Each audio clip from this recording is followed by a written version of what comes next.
পারিবারিক কলহের জেরে স্ত্রীর হাতে খুন স্বামী। মৃত ব্যক্তির নাম সঞ্জীব রায়, বয়স আনুমানিক 40 বছর। ঘটনা সাব্রুম থানার অন্তর্গত মানিকগড় এলাকায়। অভিযুক্ত স্ত্রী জয়ন্তী নম্ম রায়কে গ্রেফতার করেছে সাব্রুম থানার পুলিশ। ঘটনাকে কেন্দ্র করে এলাকায় চাঞ্চল্য বিরাজ করছে। সাব্রুম থানার অন্তর্গত মানিকগড় এলাকার বাসিন্দা সঞ্জীব রায়।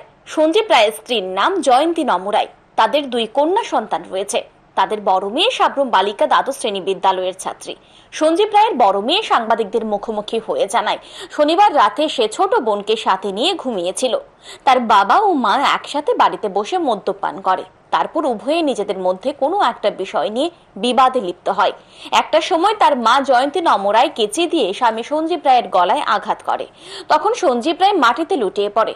ঘটনা প্রত্যক্ষ করে সঞ্জীব রায়ের বড় মেয়ে ঘুম থেকে উঠে আসে। তখন সঞ্জীব রায় ঘর থেকে বেরিয়ে যাওয়ার চেষ্টা করে, কিন্তু সে পুনরায় মাটিতে পড়ে যায়। সঞ্জীব রায়ের মুখ ও গলা থেকে রক্ত ঝরতে থাকে। তখন সঞ্জীব রায়ের মেয়ে চিৎকার শুরু করলে ছুটে আসে সঞ্জীব রায়ের ছোট ভাই। এই সুযোগে সঞ্জীব রায়ের স্ত্রী জয়ন্তী নম্ম রায় বাড়ি থেকে অন্যত্র পালিয়ে যায়। কে কেটিং করছিল? মা বাবু দুজনে। এরপরে কি কইছে আইয়া ঘরের মধ্যে কথা কর হঠাৎ করে তকড়েছে। এবার মা আমরা ঘরে বসে, এরপরে বাবু হঠাৎ করে আইসে। এবার মারে মানে কেমন করে কথা করে, এরপরে মা বাবুরে ধাক্কা দিয়ে যায়, মানে ঘুরছে। এরপরে কিতা দিয়ে জানি গুতা দিছে। বাবু এবার সামনের দিকে ঘুরছে, আর আমরা এবার উঠছি আর দেখছি মানে মুখের থেকে রক্ত বাইর। এরপরে উঠে বুয়াইছে, কাকু আইসে, এরপরে ঘুরে আসলো। এরপরে মা আইসে আবার আয় টিক্কা আবার করে দিছে, খাইনি।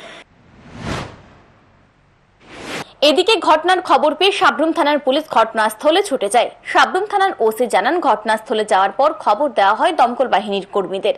দমকল বাহিনীর কর্মীরা আহত সঞ্জীব রায়কে ঘটনাস্থল থেকে উদ্ধার করে হাসপাতালে নিয়ে যায়, কিন্তু চিকিৎসকরা সঞ্জীব রায়কে মৃত বলে ঘোষণা করে দেন। সাব্রুম থানার ওসি আরো জানান, ঘটনাস্থল থেকে একটি কেচি উদ্ধার করা হয়েছে। এই কেচি দিয়ে সঞ্জীব রায়কে হত্যা করা হয়েছে কিনা খতিয়ে দেখা হচ্ছে। অভিযুক্ত জয়ন্তী নম্ম রায়কে গ্রেফতার করা হয়েছে বলেও জানান তিনি।